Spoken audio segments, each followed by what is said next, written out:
তো ফাইনালি অক্ষয় কুমার দুটো বড় বড় ডিজাস্টার ফিল্ম দেওয়ার পরও কিন্তু 2024-এ আবার একটা ফিল্ম নিয়ে আসছে, যে ফিল্মটার নাম হলো খেল খেল মে। खेलते रहो। তো বেসিক্যালি আজকে দুটো আমি ট্রেলার আর টিজার নিয়ে কথা বলবো। প্রথমটা শুরু করছি অক্ষয় কুমারের খেল খেল মে দিয়ে। এই খেল খেল মে ফিল্মটা কিন্তু অরিজিনাল ফিল্ম একদমই নয়। এই ফিল্মটা কিন্তু একটা হলিউড ফিল্মের অফিসিয়াল রিমেক, যে ফিল্মটার নাম হলো পারফেক্ট স্ট্রেঞ্জার, যে ফিল্মটা কিন্তু রিলিজ করেছিল 2016 সালে।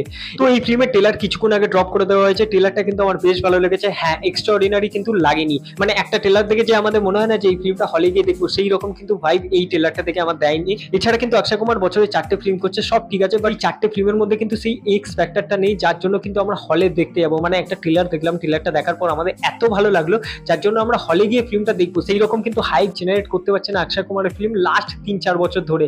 সেটা কিন্তু তোমরা দেখতে পাবে তার ফিল্মের মধ্যে, তাই না? কিন্তু তার ফিল্ম বেশিরভাগ ডিজাস্টার হচ্ছে। ট্রেলারের কমেডি কিন্তু বেশ ভালোই হয়েছে। এছাড়া কিন্তু এই ফিল্মের গল্প হতে চলেছে যে কিছু কাপল অফ ফ্রেন্ডস আছে যারা কিন্তু ডিনার পার্টিতে একসাথে হয়, তারা ঠিক করে যে একটা গেম খেলবে, যে গেমের মধ্যে কিন্তু তাদের মোবাইল ফোনগুলো পাবলিক প্রপার্টি হয়ে যাবে, মানে কোনো মেসেজ এলে বা কোনো কিছু নোটিফিকেশন বা কল এলে কিন্তু সবাই দেখতে পাবে। এইরকম গেম কিন্তু তারা খেলতে থাকে। তার জন্য কি কি সিক্রেট রিভিল হয় এইসব পার্সনদের মধ্যে, সেটা নিয়েই কিন্তু পুরো গল্পটা হতে চলেছে। দেখো, আমি অরিজিনাল ফিল্মটা কিন্তু দেখিনি, তাই জন্য পারফেক্ট স্ট্রেঞ্জার কেমন হয়েছে সেটা কিন্তু আমি জানি না। তবে এই ফিল্মের যে কনসেপ্টটা আছে, সেই কনসেপ্টটা কিন্তু কোনো হাই কনসেপ্টের ফিল্ম নয়। যদি এই ফিল্মের কমেডিটা খুব ভালোভাবে পুল আপ করে দিতে পারে অ্যাক্টর অ্যাক্ট্রেসরা, অবভিয়াসলি অক্ষয় কুমার আছে, ফারদিন খান আছে, তারপর শিবানু আছে, অ্যামি বীর আছে, এরা কিন্তু যদি খুব ভালোভাবে পুল আপ করে দিতে পারে কমেডিটা, তাহলে কিন্তু কোথাও গিয়ে ফিল্মটা ওয়ার্ক করতেও পারে। বাট ফিল্মটা যেহেতু ক্ল্যাশের মধ্যে পড়ছে, তাই জন্য কিন্তু ফিল্মটা কতটা কি চলবে তা নিয়ে কিন্তু খুবই ডাউট আছে। আর অক্ষয় কুমারের যা টাইম চলছে ভাই, সিরিয়াসলি বলছি এই ফিল্মটাও না ডিজাস্টার হয়ে যায়, কারণ ট্রেলার লেভেলে আমার কিন্তু অতটা এক্সট্রা অর্ডিনারি লাগেনি, যেটা কিন্তু আমি আগে বলছিলাম। যদি এক্সট্রা অর্ডিনারি ফ্যাক্টর না থাকে ট্রেলারের মধ্যে, তাহলে কিন্তু লোকে ফিল্মটা দেখতে যাবে না, যেটা কিন্তু প্রিভিয়াস ফিল্মগুলো হয়েছে অক্ষয় কুমারের। এছাড়া কিন্তু এই ফিল্মটা ক্ল্যাশ করছে স্ত্রী ফিল্মের সাথে। স্ত্রীর কিন্তু একটা ফ্র্যাঞ্চাইজ ভ্যালু আছে, মানে বুঝতে পারছো যে স্ত্রী সবাই কিন্তু দেখাটা প্রেফার করবে আগে। বাট খেল খেলমে যদি ফিল্মটা ওয়ার্ড অফ মাউথ খুব ভালো হয়, তাহলে কিন্তু ফিল্মটা কোথাও গিয়ে ওয়ার্ক করতে পারে, কারণ অক্ষয় কুমারের কমেডি বরাবরই খুবই ভালো।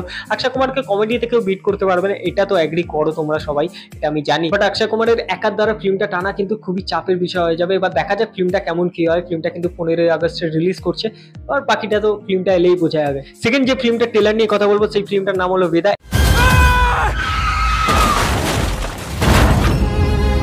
এই ফিল্মটাও কিন্তু রিলিজ করছে 15 আগস্ট, মানে স্ত্রী আর খেল খেলমের সাথে কিন্তু এই ফিল্মটাও রিলিজ করছে। এই ফিল্মের ট্রেলারটা কিন্তু সিরিয়াসলি বলছি ব্যাপক লেগেছে আমার। লাস্ট পার্টিকুলার শট আছে, যেই শটটায় সারবারিবাগ বলছে যে মে হারুঙ্গা তো লড়কে হারুঙ্গা, সেই জায়গাটা ভাই পুরো গুজবাম্পস ছিল। এছাড়া কিন্তু পুরো ট্রেলারটা কিছু কিছু গুজবাম্পস মোমেন্ট অবভিয়াসলি আছে, যেটা কিন্তু তোমরা দেখলে বুঝতে পারবে। শোনা যাচ্ছিল এই বেদা ফিল্মটা নাকি ভেদালামের অফিসিয়াল রিমেক হতে চলেছিল, বাট এই ফিল্মের ট্রেলারটা দেখে কিন্তু আমার কোথাও মনে হলো না এটা ভেদালামের রিমেক। যারা ভেদালাম দেখেছো তারা যদি এই ফিল্মের ট্রেলারটা দেখো, তোমার কোথাও মনে হবে না যে এই ফিল্মটা ভেদালামের রিমেক হয়েছে। হয়তো কোর আইডিয়াটা নিখিল আডবাণী নিতে পারে, বাট এই ফিল্মটা ভেদালামের ফ্রেম টু ফ্রেম রিমেক এটা কিন্তু কখনোই নয় ভাই। দেখো এই ট্রেলার থেকে যতটা গল্পের ব্যাপারে জানা গেছে, সারবারিবাগের ক্যারেক্টারটাকে কিন্তু ট্রেন করতে আসছে জন আব্রাহাম। এই জন আব্রাহামও কিন্তু একটা সময় সোলজার ছিল, কিন্তু আর্মি থেকে বের করে দেওয়া হয় অর্ডার না মানার জন্য। এইবার এই সারবারিবাগকে কেন জন আব্রাহাম ট্রেন করতে আসছে, এছাড়া কিন্তু সারবারিবাগ কিসের বদলা নিতে চাইছে, সেটা কিন্তু ফিল্ম এলেই বোঝা যাবে। এই ফিল্মের মধ্যে জাতপাতের যে পলিটিক্সটা থাকে সেটা কিন্তু খুব র ভাবে দেখানো হয়েছে। যেহেতু এই ফিল্মের এসেন্সটা একটা র রাখা হয়েছে, তাই কিন্তু জাতপাতের যে পলিটিক্সটা রাখা হয়েছে সেটাও কিন্তু প্রচুর র রাখা হয়েছে।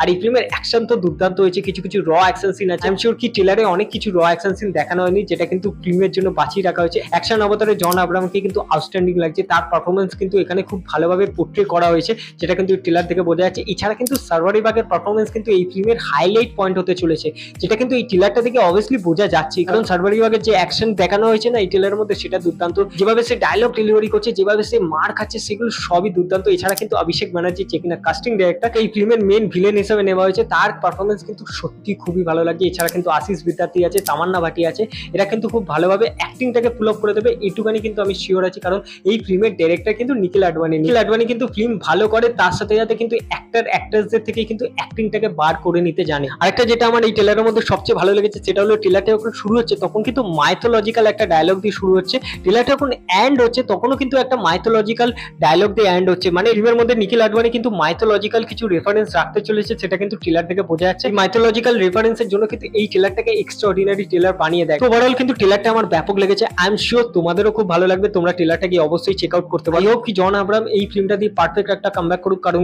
রিসেন্টলি কিন্তু জন আব্রাহামের সোলো রিলিজ ফিল্ম কিন্তু সেইভাবে চলেনি। পাঠানটাকে আমি সাইডে রাখছি, কারণ পাঠানের মধ্যে কিন্তু শাহরুখ খান ছিল, জন আব্রাহামের ক্যারেক্টার খুবই ভালো ছিল, তার পারফরমেন্সও খুব ভালো ছিল, বাট পাঠানটা কিন্তু শুধু জন আব্রাহামের জন্য চলে। শাহরুখ খান কিন্তু পাঠানে এক্স ফ্যাক্টর হিসেবে কাজ করছিল, তাই না কিন্তু ফিল্মটা অত বড় একটা হিট হয়েছে। যদি জন আব্রাহাম শুধু থাকতো তাহলে কিন্তু ফিল্মটা অত বড় হিট কখনোই হতে পারতো না। বাট বেদার প্রবলেম হলো যে খেল খেল মে আর স্ত্রীর সাথে রিলিজ করছে, মানে স্ত্রী তো একটা বিগেস্ট ওপেনিং পাবে 2024-এর, যেটা কিন্তু এখন থেকে বোঝা যাচ্ছে। এছাড়া কিন্তু খেল খেল মে সেকেন্ড পজিশনে থাকতেও পারে, বাট বেদাটা কিন্তু থার্ড ইয়া ফোর্থ পজিশনে থাকবে, কারণ আরো অনেক ফিল্ম কিন্তু আসছে। সাউথেরও কিন্তু কিছু ফিল্ম রিলিজ করছে, ইভেন বাংলা থেকেও কিছু ফিল্ম আছে। তো তাই জন্য কিন্তু বেদা কোথাও গিয়ে একটু আন্ডার পারফর্ম করতে পারে, যেটা কিন্তু আমার এখন থেকে মনে হচ্ছে। যদি ফিল্মের ওয়ার্ড অফ মাউথ খুব ভালো হয় তাহলে কিন্তু ফিল্মটা কোথাও গিয়ে ওয়ার্ক করতে পারে। নিখিল আডবাণীর সাথে কিন্তু জন আব্রাহামের কোলাবোরেশন সত্যি খুবই ভালো হয়, তাদের ফিল্মগুলো কিন্তু হিট হয়। লাস্ট কোলাব করেছিল জন আব্রাহাম নিখিল আডবাণী পাগলা হাউসে, সেই ফিল্মটা কিন্তু একটা হিট ফিল্ম ছিল। সেই ফিল্মটাও কিন্তু অক্ষয় কুমারের ফিল্মের সাথে ক্ল্যাশ হয়েছিল, তাও কিন্তু ফিল্মটা একটা হিট ফিল্মের ট্যাগ পেয়েছিল। এবার দেখা যাক এই ফিল্মটা কি হয়। থার্ড যে টিজারটা নিয়ে কথা বলবো সেটা হলো অ্যামাজন প্রাইমের নতুন সিরিজ সিটাডেল হানিবানি।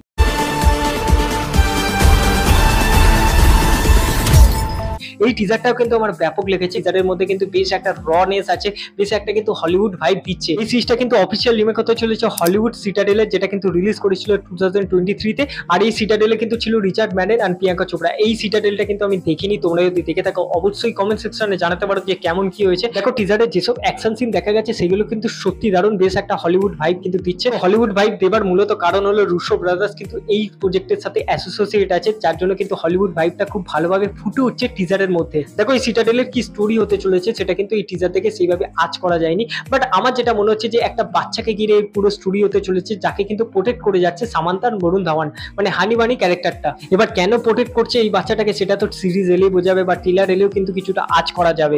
বাট এই টিজারের সবচেয়ে মেন হাইলাইট আমার যেটা মনে হচ্ছে এই টিজারের বিজিএমটা ওই সলিড, ওই রাত বাকি যে গানটা অ্যাড করা হয়েছে সেটা কিন্তু একটা আলাদা ভাইব দিচ্ছে টিজারকে। সিরিজের যে কালার টোনটাকে ইউজ করা হয়েছে সেটা কিন্তু অনেকটা বেশি ডার্ক রাখা হয়েছে, যা কিন্তু এই সিরিজের জন্য খুবই ভালো একটা দিক আমার মনে হচ্ছে। এছাড়া কিন্তু এই সিরিজের কাস্টিংও খুবই ভালো হয়েছে। কে কে মেনন আছে এই সিরিজের মধ্যে অ্যাজ এ ভিলেন হিসাবে, এছাড়া কিন্তু বরুণ ধাওয়ান আছে, সে কিন্তু খুব ভালো অ্যাকশন করছে, তার অ্যাকশন সিনগুলো কিন্তু বেশ প্রমিসিং লাগছে। এছাড়া কিন্তু সামান্তা আছে, তাকে তো ওয়াও লাগছে ভাই, তাকে অনেকটা কিন্তু ব্ল্যাক উইডোর মতো লাগছে, তার এত ভালো ফিটনেস, এত সুন্দর তাকে দেখতে লাগছে ভাই। সিরিয়াসলি বলছি সামান্তা এই সিরিজে কিন্তু ফাটিয়ে অভিনয় করবে, সে অ্যাক্ট্রেস কিন্তু খুবই ভালো। যাই হোক এই টিজারটাও কিন্তু আমার ব্যাপক লেগেছে। এবার ট্রেলারটা কবে কি আসবে সেটা কিন্তু দেখার বিষয় হবে। এই সিরিজটা কিন্তু রিলিজ হবে 2024-24 নভেম্বর, এখনো কিন্তু প্রচুর দেরি আছে ভাই, কোনো চাপ নেই। তো ওভারঅল আমার এটাই ছিল দুটো ট্রেলার একটা টিজার নিয়ে ভিডিও। তোমাদের কেমন লাগলো এই দুটো ট্রেলার আর টিজার অবশ্যই কমেন্ট সেকশনে জানাতে পারো। আর এই ভিডিওটি যদি তোমাদের মনে ধরে থাকে তো অবশ্যই লাইক শেয়ার সাবস্ক্রাইব করে দিও। দেখা হচ্ছে পরের ভিডিও, টাটা।